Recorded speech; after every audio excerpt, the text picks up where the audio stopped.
Sabi ng Galatians chapter 5 verse 16, I say then, walk in the Spirit, and you shall not fulfill the lust of the flesh. When Jesus came to this world, nakita po natin, nung siya'y binautismuhan, ang banal na Espiritu ay bumaba sa kanya. Nung siya po'y nag-prayer and fast, ang banal na Espiritu ay sinamahan siya at in-enable siya at pinalakas siya. At sa lahat po ng kanyang ginagawa, kasama niyang banal na Espiritu ang nagbibigay kalakasan. Nakikita po natin na kapag kasama po natin ang Santong Espiritu, hindi natin i-fulfill ang lust of the flesh. Bakit? Because the Holy Spirit will convict us. Huwag mong gawin yan. Sino po nagsasabi nun? Ikaw? Hindi po, ang Holy Spirit. Because He wants us to achieve what the Lord wants for us. Gusto ng Panginoon ma-perfect natin. So sinong gagawa nun? Siya. Tutulungan niya tayo. Let us honor the Word of God as we read our text this morning as we are standing in the presence of the Lord. Ayan, Romans chapter 12, verse 1 and 2. I will read from the NIV version. Makikita rin po natin sa slides. Sabi po dyan, therefore I urge you, brothers, in view of God's mercy, to offer your bodies as living sacrifices, holy and pleasing to God. This is your spiritual act of worship. Do not conform any longer to the pattern of this world, but be transformed by the renewing of your mind. Then you will be able to test and approve what God's will is, His good, pleasing, and perfect will. And the Lord has blessed the reading of His word. Sige po, tayo pong lahat ay makakaupo na sa umagang ito. Isang mapagpalang araw pong muli. Tayo po ay nasa second service. No, dalawang service, pangalawang service at tatlong service every Sunday. Kanina po natapos po ang first service na 7:30 at ngayon po ito nga po 10:30 nag-umpisa ang ating gawain sa second service at mamaya pong hapon meron pa po tayong third service na mostly ay ito po youth service, ito po ay 2:00 ng hapon. At tayo po ay naririto sa 1832 para po sa ating mga online viewers. Tayo po ay nasa 1832 San Marcelino Street, Malate, Metro Manila. At welcome pa po ang lahat. Kung nais po nating pumunta dito po sa BTC ay maluwag pa po. Meron pa pong place kung kayo malapit lamang po. At makiselebrate po tayo ngayong linggo sa amin pong lahat na naririto. At ngayong pungang buwan ay first month of the year 2024. At alam po natin na from last week na ituro po, nang nakaraang 2 linggo na ituro po ng ating minamahal na pastora ang patungkol po sa consecration. Because this month, revival, a call for consecration. At marami pong bagay, no, ang nais ituro ng Panginoon sa ating pong mga buhay. Paano ba talaga tuluyan o truly mako-consecrate sa kanyang harapan? Kaya po, nailagay po ng Lord sa aking puso ang mga salitang ito. In Romans chapter 12, verse 1 and 2, basahin muli po natin. Sabi po dito ni Apostle Paul to the Romans, no po, therefore I urge you, brothers, in view of God's mercy, to offer your bodies as living sacrifices, holy and pleasing to God. This is your spiritual act. Nagkulang ng is, sorry po. This is your spiritual act of worship. At sabi po dyan, do not conform any longer to the pattern of this world, but be transformed by the renewing of your mind. Then you will be able to test and approve what God's will is, His good, pleasing, and perfect will. Sa ating pong mga buhay, gusto po ng Panginoon na maranasan natin ang kanyang perfect will. Pero bago po talaga ito mabuo o makumpleto sa ating buhay, ay kailangan po talagang magawa o masunod po natin ang naisin ng Panginoon para po sa ating buhay. Ngayon pong umaga, pinamagatan ko po ang ating pag-aaral, Choose a Holy Life in God. Piliin po natin ang isang banal na buhay sa ating Panginoon. Wow! Alam niyo po, talaga nung pinag-aaralan ko po to, actually, itong verse na ito, binigay na ng Lord sa akin 2 weeks ago. At nung pinagbubulay-bulayan ko po siya, si Sister Shaira, nagturo ng set apart nung prayer watch. At dapat yun yung itatitle ko. Sabi ko, Lord, to be set apart. Pero as I was praying to the Lord, Sabi niya, hindi, pamumuhay talaga ng may kabanalan. There's really a call to live a holy life. There's really a call to be consecrated. No po, consecration meaning pure, holy, no, before the Lord. At meron po talagang panawagan na today, nais ng Panginoon, piliin natin ito.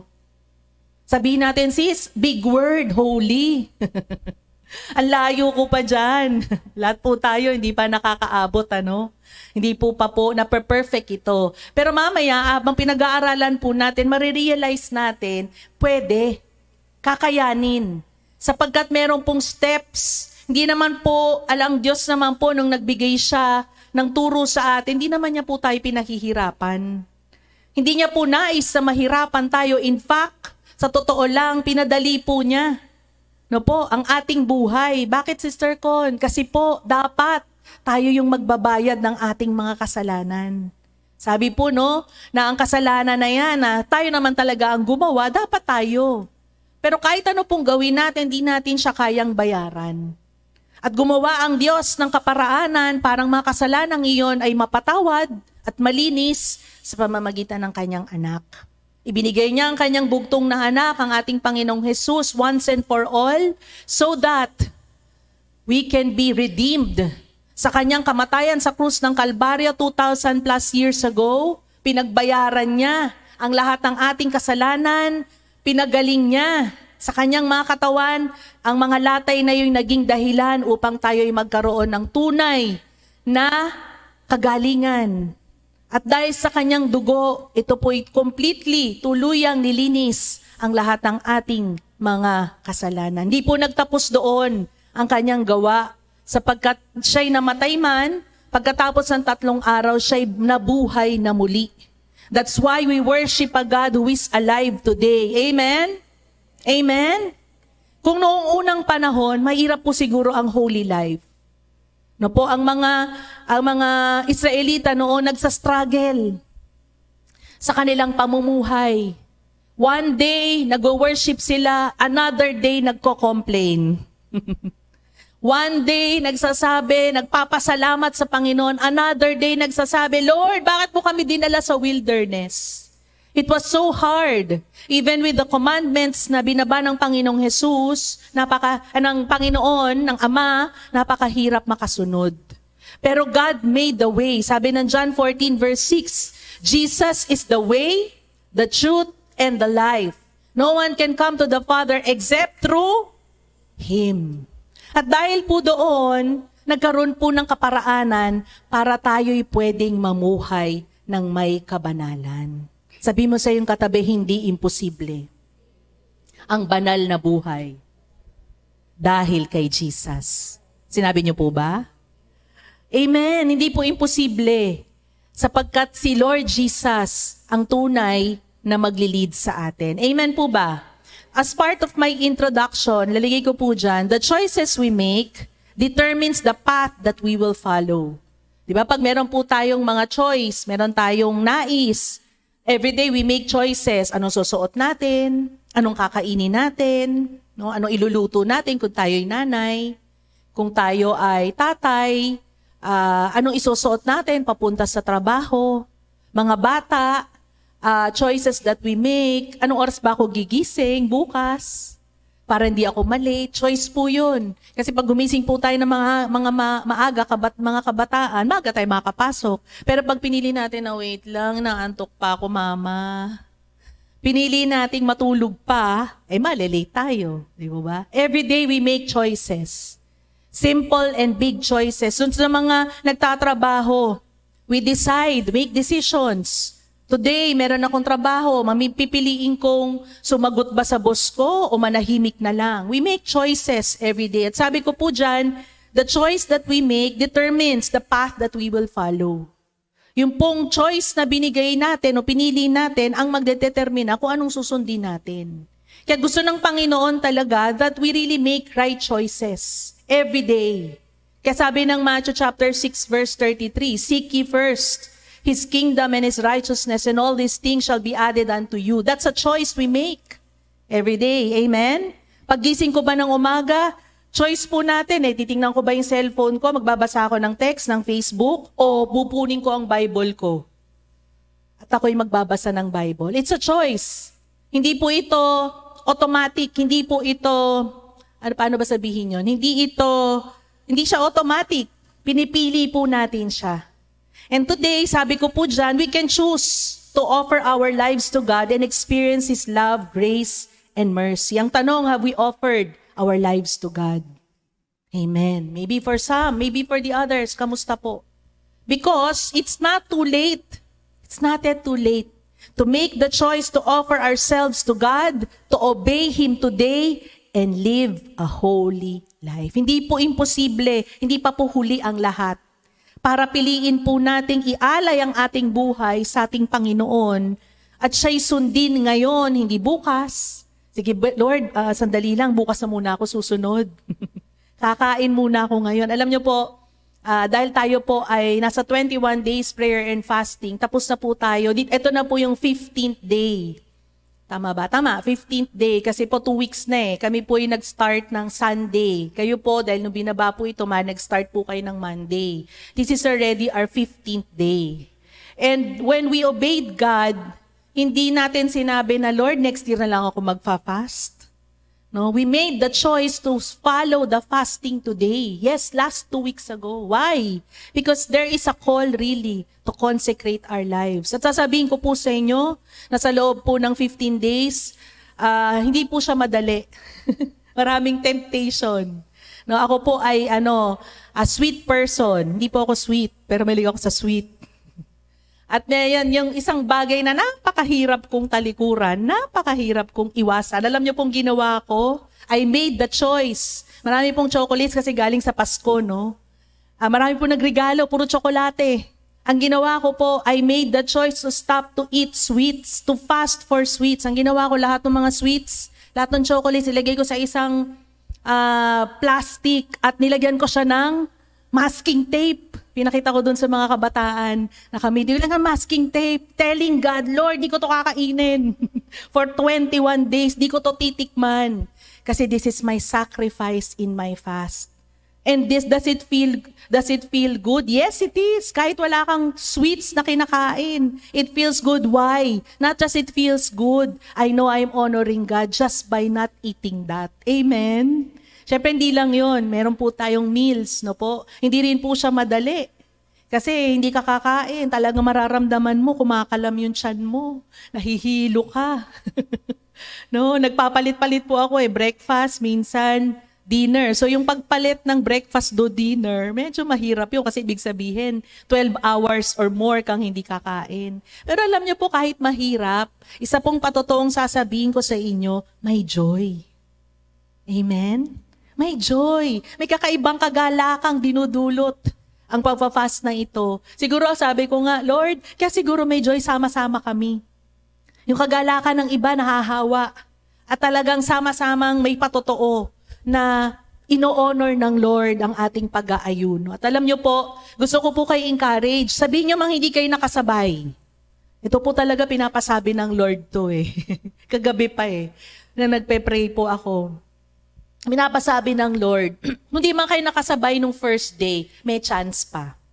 Next 7 days. Kahit di po kayo nakabuo ng 21, sabayan niyo po kami next week. Last week na po yun. Na makifast po kayo sa amin. Makisabay po kayong mag-fast, mag-prayer and fasting. Paano po? We can fast by not eating one meal. Pwede pong breakfast yan, lunch yan, o dinner yan. Pwede nyo pandagdagan ng konti kasi baka sanay na kayo hindi kumakain. Mag-fast po ng Ako po kasi mahilig talaga mag-Facebook, so naka-fast po. So kung may nag-birthday at may nangyari, makikita nyo po, tahimik si ate ko na. hindi nagpo-post, walang sinasabi, hindi nagla-like. Naka-fast din po kasi. Pwede nyo po kasing i-fast yung Facebook.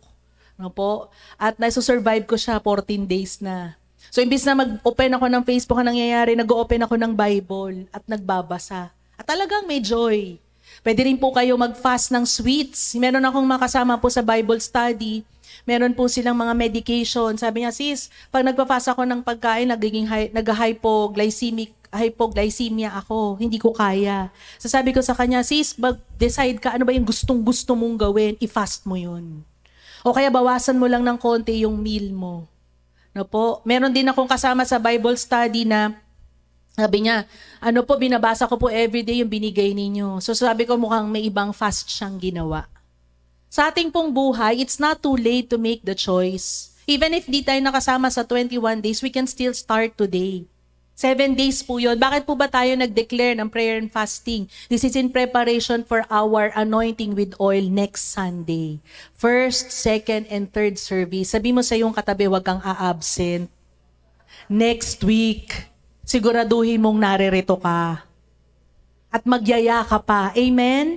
Punuin natin ang church because it is the anointing with oil service. Mahalaga po ito. Bakit? Sapagkat ito po ang pagbaba, pag-anoint po sa atin ng banal na spirito, nagagamitin po ang inyong mga lingkod, ang ating pastora. Hindi po siya talaga, gagamitin lang po siya ni Lord, pero ang Holy Spirit po talagang nag-anoint.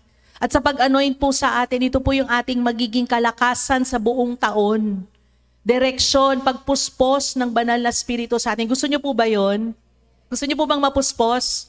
Gusto niyo po ba mabaptize ng Holy Spirit? Amen. Kaya wag po nating imimiss ang next week. At sa paghahanda po doon, papunta sa ating anointing with oil, maganda pong nakafast tayo. So that our bodies, our spirits are ready to receive the power and anointing of God. Amen? Palakpakan nga po natin ang Panginoon. Praise the Lord. At part pa po ng introduction, nasabi ko po dyan, the Apostle Paul in Romans 12 verse 1, yung nabasa po natin kanina, is pleading to Christians during that time to offer their lives as a holy sacrifice to God. Ialay po ang kanilang mga buhay sa Panginoon, and this is still a call for us, for all of us living at this time. Ano pong sabi? Kumuha po ako ng isa pang version ng verse na ito. In Romans chapter 12 verse 1 ng NLT version sabi, and so dear brothers and sisters, I plead with you to give your bodies to God because of all He has done for you. Let them be a living and holy sacrifice, the kind He will find acceptable. Kind, nakatanggap-tanggap sa ating Panginoon. Living and holy sacrifice. Sabi po ng next slide, this is truly the way to worship Him. There is no other way to offer our worship to God than to offer ourselves to Him. Amen? Wala pong iba na way para tayo'y mag-offer sa Kanya.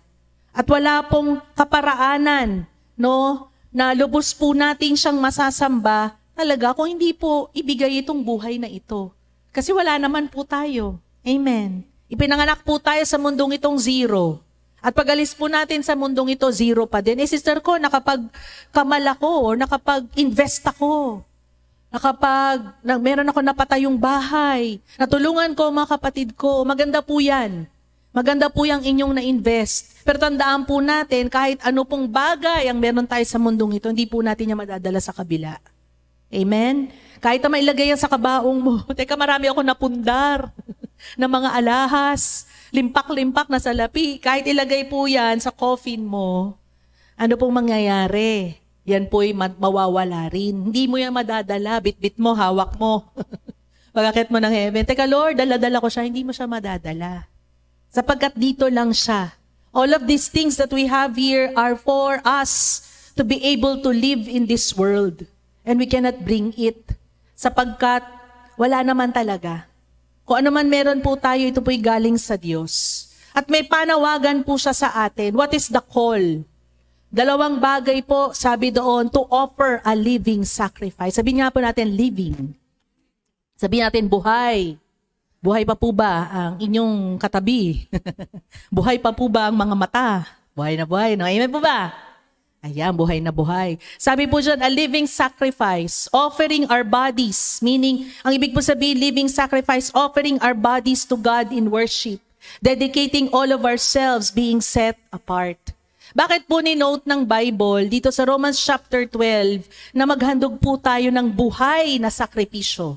Ito po kasi ay pagkaklaro po, no? Dahil nung Old Testament po, nag-o-offer din po ang mga Israelites ng sacrifice to God in their worship. Ano pong ino-offer nila? Animals. Animal offering or animal sacrifices. Ang mga animals na ito ay pinapatay, no? Pagkatapos pong patayin, yung kanyang dugo ay, kumbaga yun yung isa sa i-offer or i-burn. At yung kanya pong mga parts, i-offer or i-burn para yung pong aroma nun aakyat sa kalangitan at ito po yung tinatawag na sweet aroma to God. Na kapag naamoy niya o parang nakaakyat ito sa kalangitan, ang aromang yon ang magiging dahilan parang mga tao'y malinis sa kanilang kasalanan. So there were animal sacrifices. At sabi po ng isang nabasa ko, na kapag nag-offer daw po noon ng mga animal, yung pong dedicated to be offered to God were set apart, hindi hiwalay sa karamihan ng herd. No, kung yan man ay sheep, no po, yan ay tinatabi, hindi yan sinasama sa lahat. Kasi dapat unblemished, unharmed, no? It's chosen with care, dapat yung pinakamainam, pinakamaganda. Kasi yun yung katanggap-tanggap sa Panginoon. Malala po natin yung offering ni Abel in Genesis chapter 4. Sabi po ng Bible, Abel offered fat portions, no po, from some of the firstborn of his flock. Nag-offer si Abel ng pinakamainam. At ganun din po yung offering na itinuro sa mga Israelita nung panahon na yun. Pero yun pong offering na yun ay hindi po pang matagalan. Kasi po, kahit po nag-offer po sila at nagkasala, ay na inapatawad, parang yung offering po na yon o yung blood ng mga animals na yun, tinatakpan lang ang kasalanan. Hindi tuluyang naaalis. Pero once and for all, Jesus offered her His life, no, for the remission of our sins. Once and for all, Jesus offered His life so that we may be saved. That we may be forgiven once and for all. Hindi na po natin kailangan magpapako tuwing semana. Tuwing mahal na araw, hindi Semana Santa, mahal na araw. At sabihin, o maglakad ng, anong tawag doon? Ano ba tawag doon? Sakripisyo, yung ganon. Penitensya, thank you. Hindi na po kailangan magpenitensya. Lord, makasalanan akong taong to. Ako po'y maglalakad ng... nang pinapalo ang likod ko para mapatawad mo ko, hindi na po natin kailangan gawin yon kung tinanggap natin si Jesus as Lord and personal Savior. Bakit? Because once and for all, Jesus died for all and Jesus offered His life for our sins to be forgiven. Amen? Palakpakan nga po natin ang Panginoon para doon. At dahil po dyan, hindi na kailangan magsakripisyo. Pero ang sabi dito, bakit kailangan pa rin mag-offer ng living sacrifice? Bakit pa rin kailangan nating i-offer ang ating sarili sa Diyos? This is a sign of our worship to God, our gratefulness to God. Lord, iligtas mo ko. Wala akong kayang ibalik sa'yo, wala akong kayang ibigay sa'yo kundi ang buhay kong sumasamba. Kaya tinatawag pong sacrifice of praise. Sabi nga po natin, sacrifice of praise. Kanina po, nating sumamba. That's a sacrifice of praise. Kaya, maganda po talaga na sabay-sabay po tayong umaawit sa Panginoon. Minsan po hindi natin alam yung awit. Kahit di po natin alam, sabayan lang po natin. Let's sing because that is our offering. That is offering our bodies to God and worship a living sacrifice. Ano pa po yung call? Pangalawa po is a holy, acceptable sacrifice. This is a sacrifice without blemish and without defect. Pag tayo po'y sumamba sa ating Panginoon, nais niya, makakitaan tayo ng malinis na puso. Malinis. Naalala ko po yung isang, pinalala lang ng Lord ngayon, may isang verse sa Bible na sinasabi, bago ka mag-alay ng yung pagsamba sa templo, makipagkabati ka muna. Kung ikaw ay may kaaway, makipagkabati ka muna dun sa kaaway mo, saka ka mag-offer. Bakit po? Sapagkat yung offering ng isang taong may kasalanan, may galit, may hatred, ay hindi nagiging katanggap-tanggap sa Diyos. Kaya sabi po dito, the call to offer a holy, acceptable sacrifice to God must be given. Ang tanong, gusto po ba natin? Amen? Naku, 3 lang. Gusto pa ba natin mag-alay sa Panginoon? Siguro isip natin, Sister Con, ang hirap kasing maging holy. Totoo naman po. No? Araw-araw po nagkakasala tayo. Hindi po talaga, dahil nasa flesh pa po tayo, hindi po talaga perfect pa. May days talaga na magkakasala tayo. Kaya sabi mo na kung hirap naman ng holiness. Kaya nga siguro po ako kinakabahan eh. Kasi hindi po ito madali ituro. Nung naririnig ko po si Ate Evelyn noong Thursday, sinasabi niya. Sabi ko, Lord, nagpe-pray po ako, Lord, siya nga mo, sabi niya, nahirapan siya.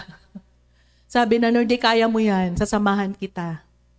Bakit po? Kasi pwedeng sabihin na, ikaw ba banal na? Ako po, hindi ko po aaminin na completely holy. Pero, we have to choose it. Kailangan nating piliin. Nandyan po ba tayo? Kailangan nating piliin. Malapit nang dumating si Lord Jesus. Malapit na ang rapture of the church. Kapag tayo po'y namumuhay pa rin sa kasalanan o paulit-ulit na kasalanan, asan po yung patotoo ng isang banal na buhay na itinuro sa atin ng Panginoon? Kaya po siguro sabi ng Lord, kailangan mo talagang i-share yan kasi malapit na siyang dumating eh. Gusto niya pong tagpuin, makita. No po, sino po yung bride na kanyang kukunin, a spotless and blameless church? And how do we achieve that? Sabi mo, sister, mahirap ba? Opo, totoo, mahirap. Pero may paraan. May paraan. No po? But bago po tayo pumunta doon sa paraan, i-differentiate muna natin, ano po bang holiness? No po? Ano po yung hindi holiness at ano po yung totoong holiness? Holiness is not isolating yourself from the world. O sabi, maging holy, hindi na ako lalabas ng bahay. Dito na lang ako sa bahay. Hindi ako makikipag-usap. Ay, bawal po, holy ako. Bawal po, hindi po ako pwede magsalita. Holy po ako. Hindi po ganun. Na po, andyan po ba tayo? Medyo kaipokritan po. Sorry po for the term. Baka po self-righteous. No, hindi kayo holy. Huwag tayo magsama. Ako lang holy. Kaya sa bahay lang ako. Hindi po.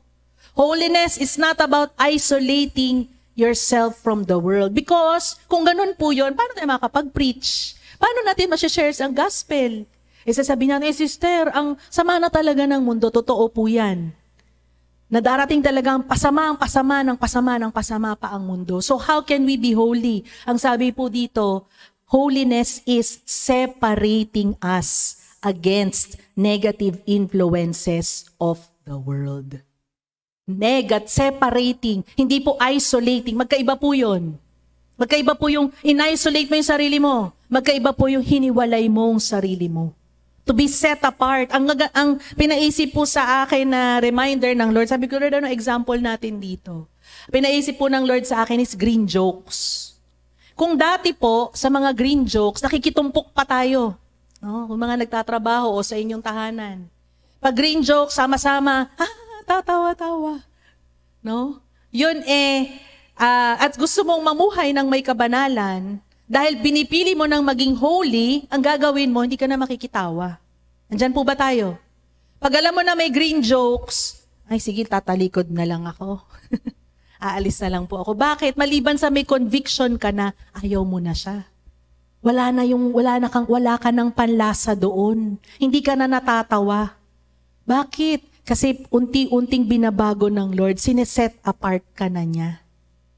Hinihiwalay ka na niya. Yung dati mong buhay, hindi na ganun. Amen? Naalala ko po ang tatay ko, for God's glory, na nandyan po kami sa San Andres. Yan po, paraan po ng pakikisama niya, iinom. Uwian ng bahay noon, maliit pa kami, sasabihin ni mama, uminom ka na naman. Di, kasi nayaya ako eh. Para pakisama sa mga tropa. Nakishot ako ng isa. Hindi lang isa yung shinat. 2, 3. Pag uwi, so sabi ng mama ko, naalala ko nung bata, ba't nakiinom ka na naman? Ganon. Nung na-born again po siya, tatawagin pa rin siya ng barkada. June po ang pangalan ng tatay ko. June, halika, makiinom ka sa amin. Nasabihin po ng tatay ko, nung na-born again siya, naku, bro, sabi niya, pre, hindi na ako nainom eh. Sabi niya ganon. Na ako nainom, ay, corny mo naman, di ka na nainom. Oo pasensya ka na. Pero makikiupo ko sa inyo, ito may dala akong tubig. Tubig na lang ako. Makikiinom siya, makikipagkwentuhan, hanggang sa nag-start na siya mag-share ng gospel. That is becoming set apart. The old life that we are doing, the old life that we have, we no longer do. Because we're set apart. Pero kung sasabihin natin na, hindi sis kasi pag hindi ako nakiisa, baka hindi sumama sa church. No, pag hindi ako sumat, uniyayaya nyo ko, sige manong, para mayaya mo kami sa church, isa lang. Ikaw naman, sige, para mayasama ko sila Lord sa church, iisa akong inom. Lagot na. Nag-isa na, nagdalawa. Ang tanong, naisama mo ba sa church? Hindi. Ikaw ang nadala. Ikaw ang nabingit. Bakit? Kasi sabi, di ba, yung binasa natin, do not conform to the patterns of this world. We start to walk in holiness when we start to separate ourselves. Means, alam nyo po, hindi po yun madali. Kasi sa totoo lang, madja-judge ka. No, ako po, nung dati ko pong office, may konting parang lokohan. Pag magmumura po, kasi talagang pag nagmumura, sasabihin ko po, naku, wag naman po, masyado pong masakit sa dibdib ang iyong pagmumura. Di para ang tingin nila, ano ito parang ganon. So pag magmumura sila, teka, pagkwentuhan tayo, wag tayo lumapit kay Con. Holy yan eh. Meron akong naranasang ganon. Pero pinanindigan ko po yun na ayoko nang nakakarinig ng mura. Dumating po sa pagkakataon na for God's glory, andyan si Con, wag kayong magmura. Wag kayong magsalita. Kahit parang panunuyaba, pang-aasar, napapangiti na lang ako. At least di na ako makakarinig. Di po ba? Minsan masakit po. It will really set you apart. Di ba? You're no longer part of that band. Pero wag kang malungkot. Sapagkat si Jesus, habang nakikita niya yung patuloy na pagsunod, He is perfecting and starting to mold holiness in your life. Amen? Palakpakan nga po natin ng Panginoon. Sabi po dito, nakuha ko po ito sa isang author, itong comparison na ito, hindi po ito galing sa akin. Sabi pa po ng author na to, holiness is not a scorecard. Sabihin natin, scorecard. To decide who is close to God and who is not. Holy ako. Malapit ako kay Lord. Ikaw hindi. Hindi po siya scorecard. Hindi siya bilangan. Mas malapit ako kay Lord. Hindi po. Holiness is not a scorecard. Para sabihin mas malapit ka o mas malayo ka sa Diyos. Holiness is a heart that is aware of one's sins and is repentant. Hindi po dahil sa ang holiness po makes you aware. Nagkakaroon ka ng kamalayan. May kasalanan ako. Aware ka na. Maganda ng step yan. Pag aware ka na, nag-uumpisa ka na in that walk. At pagkatapos mong malaman, mali pala yun. Nagsisisi ka ng kasalanan mo. Kasi po, alam ng Lord that in this world, we will still experience. Because this holiness is a journey. Path po siya. Hindi po siya agad-agad today, nag-fast ka, o kahit after 21 days, nag-fast ka, huli ka na ulit. Hindi po eh. It's a process na i-build on mo every day. I-build on mo every day as we obey God. At minsan, at kailangan po, dahil po, inutos din po, holiness is a command. Sabi nga ba natin, command. Sabi po ng Leviticus chapter 19 verse 2, sabi ni Lord, noong panahon na yun sa Israel, sinasabi po ni Lord Jesus pa din, dito sa panahon na ngayon, sa pamamagitan ng kanyang mga apostles, you shall be holy, for I, the Lord, your God, am holy. Sabihin nga po natin to, basahin natin sabay-sabay. 1, 2, 3. You shall be holy, for I, the Lord, your God, am holy. Kailangan po nating maging banal, sapagkat ang Diyos na ating sinasamba ay banal. At binigay na po niya ang example kung paano natin to gagawin. Meron lang po akong nilagay na quote dyan. Sabi po ng isang writer sa Billy Graham Evangelistic Association, si Joy Almond. Sabi niya, a disciple of Christ should always be careful not to place a higher value on being happy than on being holy. Kasi di ba kanina pinag-uusapan natin, ang lungkot, para ang lungkot naman. Dati umiinom ako, ngayon hindi na. Hindi ako magiging happy pag di ako uminom. Pero sinasabi po ng author na ito, ang isang disciple, ang isang taong tumanggap kay Kristo, hindi niya dapat maging maingat siya kung saan niya ilalagay yung higher value. Doon ba sa pagiging masaya o doon sa pagiging banal? At sabi pa po dito, totoo po, sabi that it gives our Heavenly Father pleasure for us to have happiness. Gusto po ng Lord maging masaya po tayo. No doubt.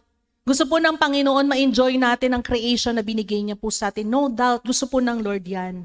But not at the expense of our personal holiness.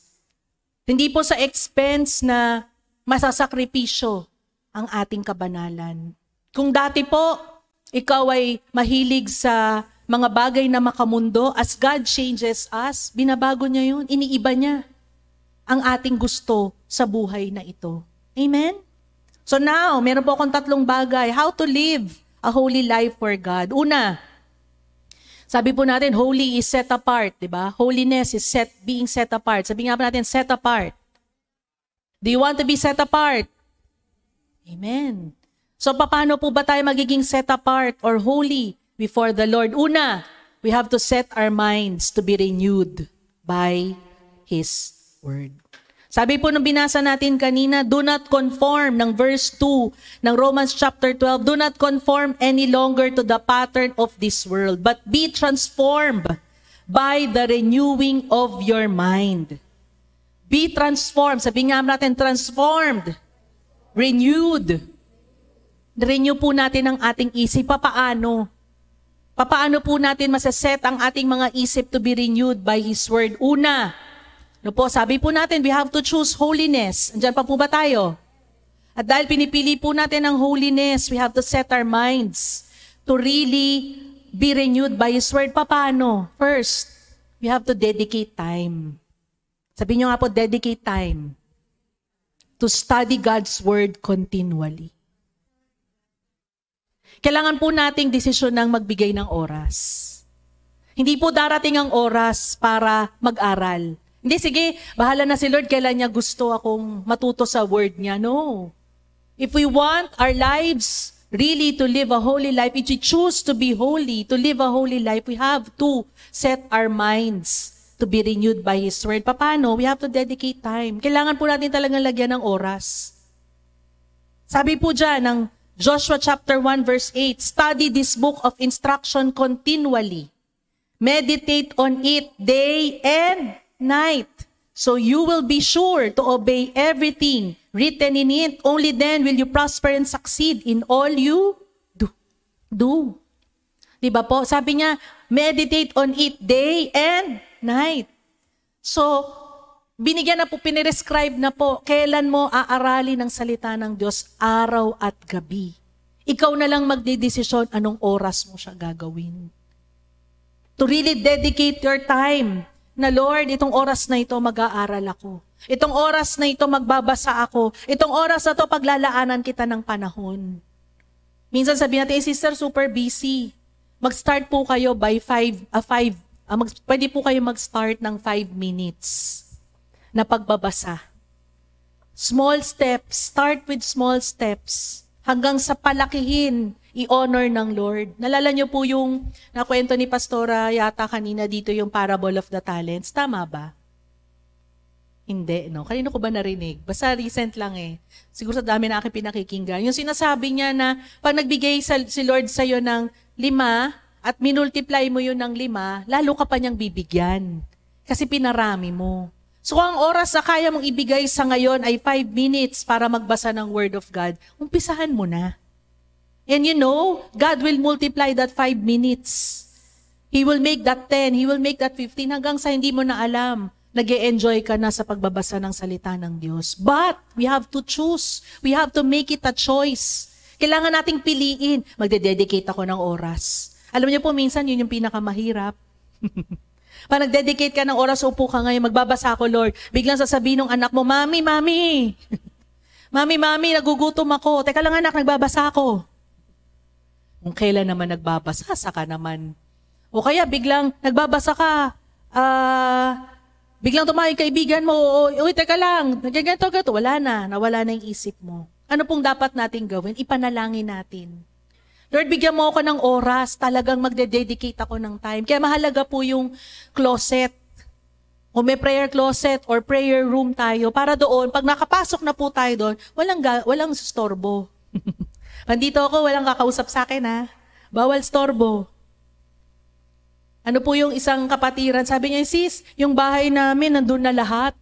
Nandun na ang kainan, nandun na. So, paano hindi ako maistorbo? Meron po tayo isang pastor, kinikwento niya, nung maliliit pa yung mga anak niya, naglagay siya ng kurtina sa side ng bahay, kasi nandun na lahat eh. Nasa side nun, at tuwing siya'y magka-quiet time, papasok siya doon. No, maliliit pa yung mga anak niya, no, nang gagawin daw nung isa, papasok din. Kakarga sa kanya, sasakay sa kanya, pero tuloy-tuloy ang kanyang pananalangin, hindi siya nagpapaistorbo. Kung kumakarga sa kanya, sige, karga din. Basta in-honor ng Lord, nag-dedicate siya ng time.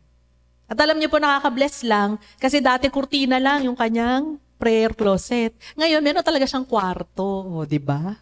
Pinromote ng Lord, binless ng Lord. Bakit? Nag-desire siya eh. Amen? Amen? So we have to dedicate time to study the Word of God. Pangalawa, we have to desire. Sabi natin, desire. Desire. Desire to delight in God's Word. Ano pong sabi ng Psalm chapter 1 verse 2 to 3, but they delight in the law of the Lord, meditating on it day and night. They are like trees planted along the river bank, bearing fruit each season. Their leaf never wither, and they prosper in all they do.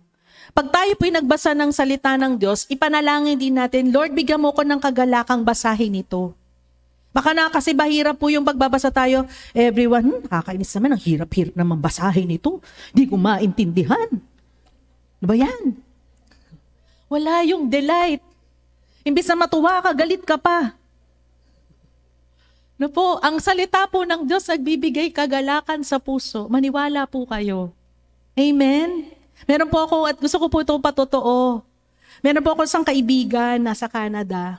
And hindi ko alam kung nakikinig siya ngayon. Sinishare ko tong teaching. Sabi niya sa akin, meron akong problema ang pinagdadaanan. Sabi ko sa kanya, alam mo, walang ibang way para masolve kundi manalangin at magbasa ka ng salita ng Diyos. At sabi niya sa akin, hindi, pag-pray mo ko, oo, pinagpe-pray kita, pero makinig ka. Shinare ko shinare ko tong every Sunday. Shinare ko po yung mga authors na favorite ko. Si Jensen Franklin, shinare ko si David Jeremiah. Pinadala ko sa kanya, manood ka lang. Tapos lagi siya nagte-text, sabi, pag-pray mo ko makatrabaho na ako. Sige, pagpe-pray kita. Alam niyo po, may blessing akong natanggap. 2 weeks ago, nagte-text siya, sabi ko, kamusta? Lilipat ka na ng ibang lugar. At sabi niya sa akin, oo, sabi niya ganun. Ay, alam mo Kon, sabi niya, daily habit ko na. Sabi niya, ang alin? Daily habit ko nang makinig kay David Jeremiah. Kasi yung pong teaching si David Jeremiah, 25 to 30 minutes lang. Sabi niya, alam mo, bago ko pumasok ng office, o kaya habang nasa basa ko, yun lagi ang pinakikinggan ko. Alam niyo po, matagal na taon. Since 2001, pinagpe-pray ko na siyang ma-born again. Anong petsa na? 2024 na po. Di ba po? Ilang taon na po yun. Hindi pa po siya nakakilala sa Lord. Sabi ko sa Lord, Lord, titigil na ba ako? Sabi ng Lord, hindi. Mag-pray ka, pag-pray mo, huwag ka titigil. Lord, bigyan mo naman ako ng pag-asa na tinatanggap niya, Lord, ang salita mo. At talagang napakabuti ng Panginoon. 2 weeks ago, sabi niya, nakikinig akong David Jeremiah. Alam niyo talagang naiyak ako, nasa outing kami noon ng ate. Tuwang-tuwa ako talagang, alam mo talagang tatalon ako noon. Sabi ko, Lord, okay na to. Konti na lang, maboborn again na siya. Why? Because natututo na sila to delight in God's Word. No po, sabihin niyo po, sister, kung nang tagal nun na, 23 years na ba? Tama po ba? 2001 and 2024 na po ngayon, di ba? 23 years. 23 years na po ako naiintay. Ma-born again siya. Pero hindi tayo titigil. Why? Kailangan sa atin po unang makita, to desire, to delight in God's Word.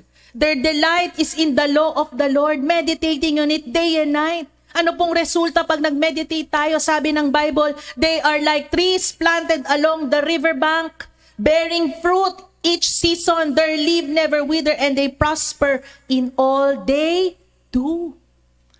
Sila'y nananagumpay sa lahat ng kanilang ginagawa. Bakit? Sapagkat nag-desire silang maging magalak sa pagbabasa ng salita ng Diyos. Amen? Palakpakan nga po natin ang Panginoon. Praise the Lord. After we dedicate time, we desire to delight in God's Word. Ito po yung pagsaset ng ating mind in renewing us in the Word. Pangatlo po, we have to decide. Sabihin natin, decide. Decide to fill our minds with God's Word. Bakit po decide? Kasi po, sa paglakad po natin sa buhay na ito, may mga temptation. Pero kailangan po nating desisyonan na imbis na isipin natin at piliin natin ang kaisipan na yon, hindi pipiliin kong salita ng Diyos. Ano pong sabi ng Bible in Philippians chapter 4 verse 8? And now, dear brothers and sisters, one final thing, fix your thoughts on what is true and honorable and right and pure and lovely and admirable. Think about these things that are excellent and worth of praise. We have to decide to fix our thoughts sa mga bagay na totoo. Ang kaaway po, papasukan tayo niyan. Lalagyan tayo ng doubt, lalagyan tayo ng fear, lalagyan tayo ng question. Example na maganda. No? Halimbawa, ang inyong asawa, tinext mo. Ay, hindi sumagot. Mabilis to sumagot dati Oh, isang oras na, hindi pa sumagot. Naku, hindi sumagot. 3 oras na, hindi sumagot. Ay, hindi sumagot. Naku, siguro sino na kaya ang kasama nito? Kasama agad? Sabi kasi ng diablo sa isip mo Sino kaya kayong ginagawa nito? Hindi pa ako kumakain. Siguro kumakain na siya. Iniintay ko siya kanina pa. Sabing ganun, Pero we have to decide to fill our minds with God's Word. Pinanalangin mo siya I-fill mo yung isip mo ng tama. Hindi, siguro nakatulog. O baka ganito. Pag nararamdaman na po natin yun, manalangin na tayo. Lord, di ko nagugustuhan yung naiisip ko. I rebuke this in Jesus' name. And fill my mind with what is true, what is honorable, what is right. At mamaya tatawag na sasabihin, ba't di ka sumagot? Hindi yung halimbawa, dahil hindi ka feel ng mind, nasagot mo, sino kasama mo? Kasama, sasabihin tuloy nung asawa mo sa kasama? Ha? Ano? Sasabihin, away na, wala na. Sira na ang araw. No po? Sino kasama mo? Ba't di ka sumasagot? Sabi mo, wala. Sasabihin naman sa wala. Hindi, nagsisinungaling ka sa akin. Ay, agad-agad, nagsisinungaling. Nagre-react, hindi, puro kakatwiran, wala na. Nakuha niyo po? Kasi naunahan na po But if we fix our eyes on what is true and honorable and right, halimbawa sa anak mo, hindi lang nakasagot, sabihin niya pagdating, ikaw nagbulakbol ka na naman. Pwede mo namang tanungin, saan ka ba galing? Saan ka nagpunta? Pero dahil naisip mo na itong batang to, iisahan na naman ako O pagdating, imbis na tanungin mo na, kamusta anak? Yung pala, yung pagdating nung bata, may problema sa school. Ikaw na nanay o tatay, sinabihan siya kaagad, nagbulakbol ka, Kaya minsan lumalayo po yung loob nila Kasi may judgment na po tayo sa kanila. When in fact, sana tayo po yung kanilang lalapitan para magkaroon po sila ng comfort. Mga magulang, mga kapatid. Wala po to sa outline ko. Pero siguro po it's God's way of saying, maybe that's the problem, the challenge that we have in our families. Kaya pwede po natin i-decide to fill our minds with God's Word, with positive thoughts, and that's only coming from the Word of God. Sabi ng John 17 verse 17, make them holy by your truth.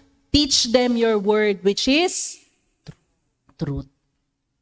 Amen? Palakpakan nga po natin ng Panginoon. So una po, set our minds to be renewed by His words. Pangalawa, set our hearts to passionately love God. How do we live a holy life? How can we be set apart? Ang pundasyon po ng lahat, kanina po galing tayo sa Bible seminar ng your own local church. Naniniwala po ako na ang pundasyon ng church na ito, ang pundasyon po talaga ng ating pananampalataya ay pag-ibig sa Diyos. Kung wala po yun, wala po tayo. Amen?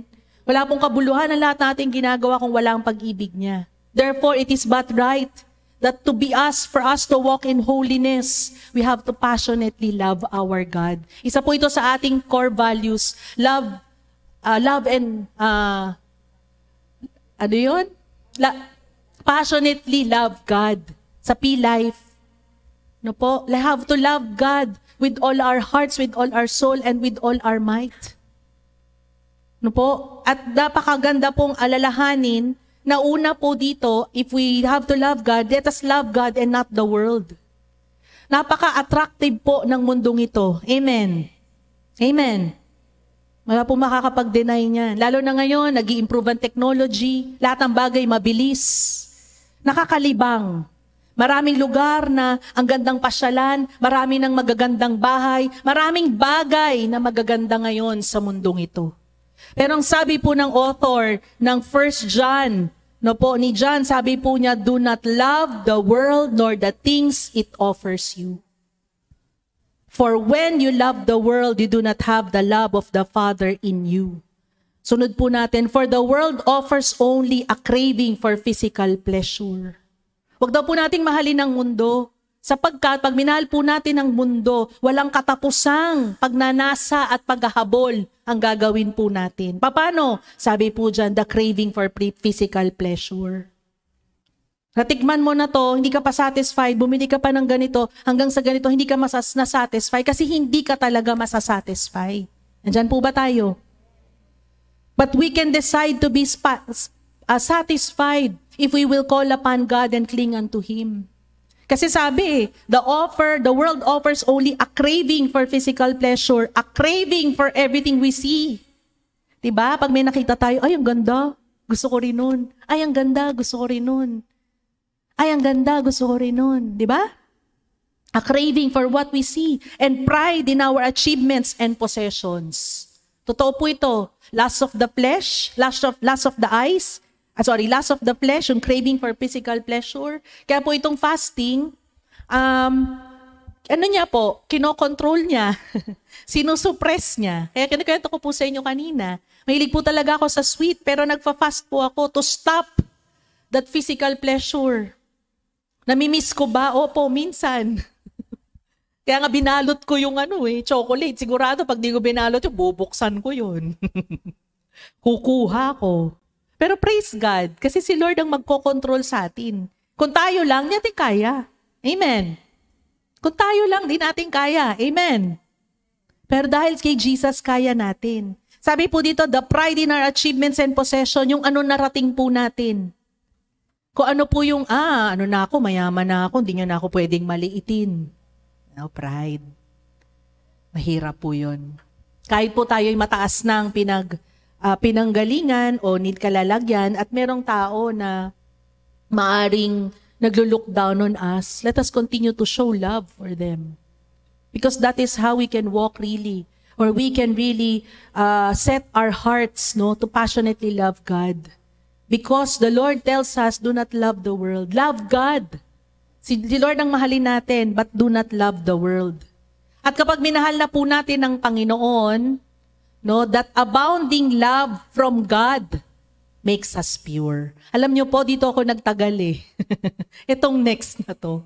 Nung nagpe-pray ako, sabi ko, Lord, naniniwala ako, Lord na kapag may abounding love ang puso natin, ito'y gagamitin mo para tayo'y maging pure and holy. Sabi ko, Lord, saan ba to sa Bible, Lord? At nung nananalangin po ako, naghanap po ako ng verses, dito po ako dinala ng Panginoon. Sabi dito, prayer po ito ni Apostle Paul to the Philippians. Sabi niya to the Philippians, I pray that your love will grow more and more. Panalangin niya. Ang panalangin ko, kasi hindi niya po nakita tong church na ito Habang sinusulat niya po yung letter, nasa loob po siya ng prison. Sa loob po siya ng kulungan. At sabi niya, kahit di ko kayo nakita, ang prayer ko sa inyo, nang yung pag-ibig, lumali more and more. Sabi dyan, and let it be based on knowledge and understanding. Huwag nang yung pag-ibig base sa emosyon. Nandyan po ba tayo? Huwag base sa nararamdaman. No po? Kasi minsan nakala natin pag love, feeling siya. Opo, feeling po siya. Pero sa totoo lang po, we should love with understanding and wisdom. Kasi bakit? Kung yung feeling lang, kung meron pong taong hindi natin gusto, hindi natin kayang ma-feel na mahalin. Amen po ba? Nandyan po ba tayo? Pero dahil ang pag-ibig ay nagmula sa Diyos, ini-enable niya tayo to have that deep understanding and knowledge of love, then we can love another person. Kahit sila'y unlovable. Kaya sabi niya dito, let it be based on knowledge and understanding. Then you will be able to know what is best. Then you will be pure and without blame for the day that Christ returns. Ano pong sinasabi? Ang pundasyon po ng ating kalinisan nag-uumpisa po sa pag-ibig ng Diyos. Kaya po ang panawagan, mag-umapaw kayo. Mag-umapaw kayo sa pag-ibig ng Diyos sapagkat sa pamamagitan noon, yun ay gagawin kayong malinis. Bakit? Maiwasan po nating magalit. Maiwasan po nating madumihan. Because that love of God makes us pure. Andyan po ba tayo? At totoo po, hindi po siya madali. Baka may iniisip na po kayong tao. Naku, nahirap mahalin nun eh. Madaming kapritsyo. Alam niyo po, hindi po nasa sa kanya ang pag-ibig. Hindi po nababase sa ginagawa niya. It is a choice that we make. I will love this person even if this person is unlovable. Amen? Set our hearts, sabi po dyan, set our hearts to passionately love God. For us, we passionately love God, it will purify us. It will purify us. At ito na po yung panghulit, pangatlo. Set our lives to always be filled with the Holy Spirit. Ilagay po natin ang ating buhay sa isang kondisyon na lagi pong nagpapapuno sa banal na Espiritu. Paano po, Sister Con? We are to walk in the Spirit. Lumakad po tayo kasabay ang banal na Espiritu. Sabi ng Galatians chapter 5 verse 16, I say then, walk in the Spirit and you shall not fulfill the lust of the flesh. Walk in the Spirit and you shall not fulfill the lust of the flesh. We are to walk in the Spirit. When Jesus came to this world, nung siya po'y pumunta rito, nakita po natin, nung siya'y binautismuhan, ang banal na Espiritu ay bumaba sa kanya. Nung siya po'y nag-prayer and fast, ang banal na Espiritu ay sinamahan siya at in-enable siya at pinalakas siya. At sa lahat po ng kanyang ginagawa, kasama niyang banal na Espiritu ang nagbibigay kalakasan. Sabi niya nga, itong banal na Espiritu na to, ang kanyang iiwan para maging helper natin.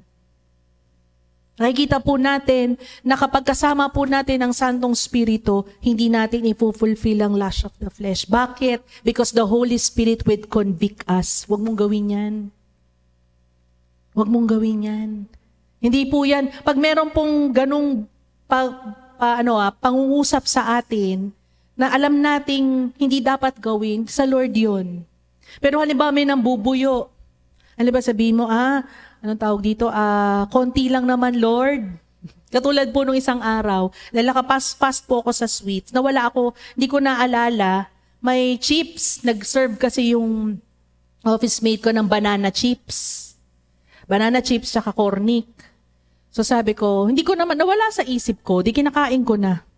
Tapos sabi ko, bakain ako, nakakailan na ako. Parang, ay, matamis. Sabi ko gano'n. Parang sabi tuloy ng Holy Spirit, matamis yan. Ay, sorry Lord, sorry Lord. Sabi ko gano'n. Layo mo na nga yan. Parang natakam pa ako eh. Sabi ko, Lord, sorry po. Papaalala ka niya, simple lang po yun. Nandyan po tayo. Pero He will remind. Kasi gusto niyang makatupad ka eh. Nandyan po tayo. Gusto niyang makasunod ka. Amen? Nakukuha niyo po? When we walk in the Spirit, dahil gusto ng Holy Spirit makasunod tayo, sasamahan niya tayo. Papaalalahanan niya tayo. Halimbawa, sasabihin na natin to, sasabihin ng Holy Spirit sa'yo, huwag mo na sabihin yan, hindi yan maganda. Huwag mo na sabihin. Di po ba? Kasi sabi ng Holy Spirit that is when we walk in the Spirit and therefore we shall not fulfill the lust of the flesh. Hindi na yung flesh natin yung nasusunod, kundi ang ating banal na Espiritu. Tunay siyang naghahari sa ating buhay. Ito pong ginagawa nating 21 days prayer and fasting, ito po yung ginagawa niya. Hindi niya hinahayaang mamayani yung flesh. Minsan natatempt na ako iso-shorten ko na yung 6 hours. Kasi more than 6 hours minsan. Nagpe-pray pa ako kasi sabi ko, Lord, natapos naman ako magkain, 12. So Lord, ang start ng fast ko 5:30. Lord, kakain ako 11:30. Pero parang sinasabi ng Lord sa akin, anak, huwag kang magbilang ng oras ng kain mo. Alam ko, nahihilo ka na. Nakaka-relate po ba kayo sa akin? Amen? Nakaka-relate kayo? Sabi ng Holy Spirit, anak, huwag mong bilangin yung oras. Magbasa ka ng salita ng Diyos. Para ikay maalis ang isip mo sa kakainin mo. Kasi re-ready ko na eh. 9 o'clock pa lang, re-ready ko na yung kakainin ko na 11:30. Sabi ko, Lord, magbe-break tayo 11:30. Sabi ng Lord, hindi, magbasa ka pa. So, ginawa ko po, nagbasa. Wala na, pagdating 11:30, hindi na ako gutom. Nag-end na ako ng fast, natulog na ako. Praise God. Amen?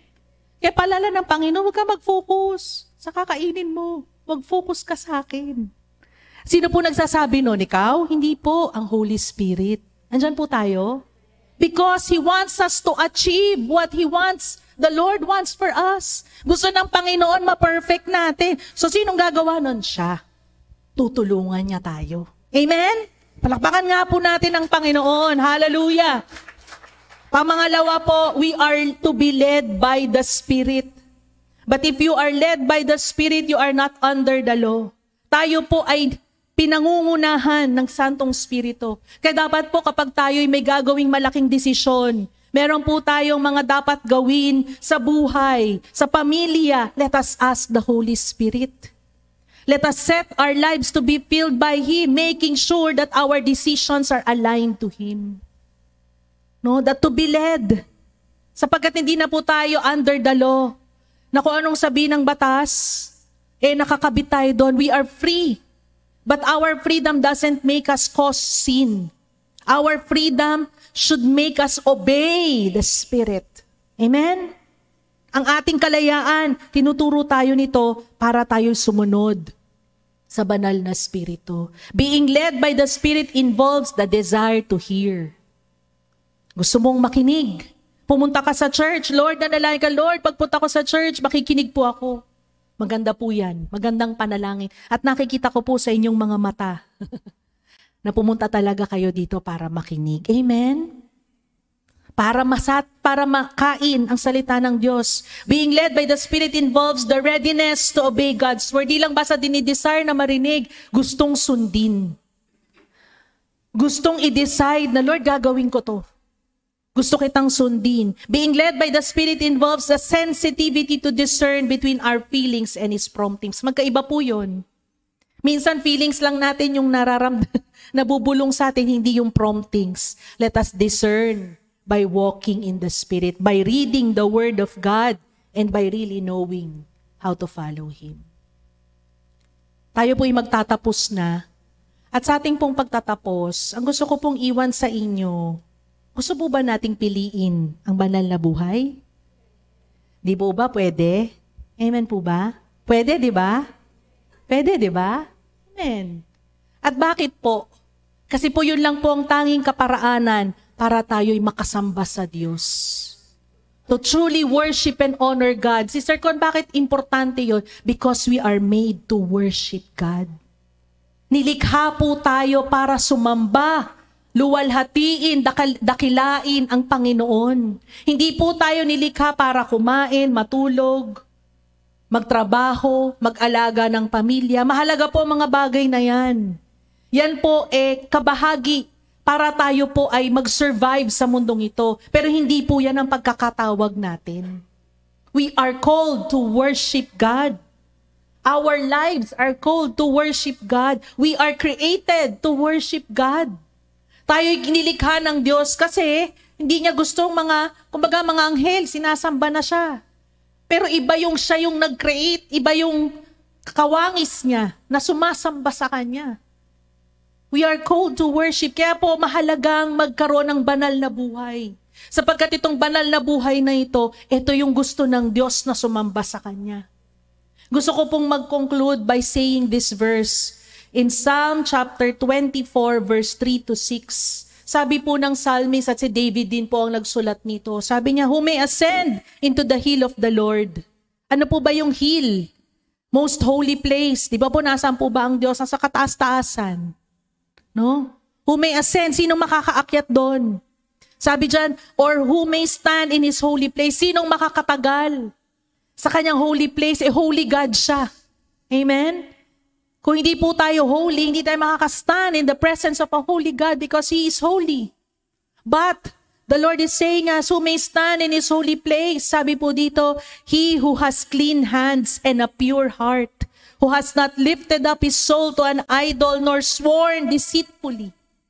Siya daw po, sino daw po yung makakatayo in His holy place? Sino po yung makakaharap sa Kanya at makakasamba sa Kanya ng may katotohanan? Yung may mga malilinis na kamay. Whose bodies they've offered to God. Who has clean hands, may malinis na puso.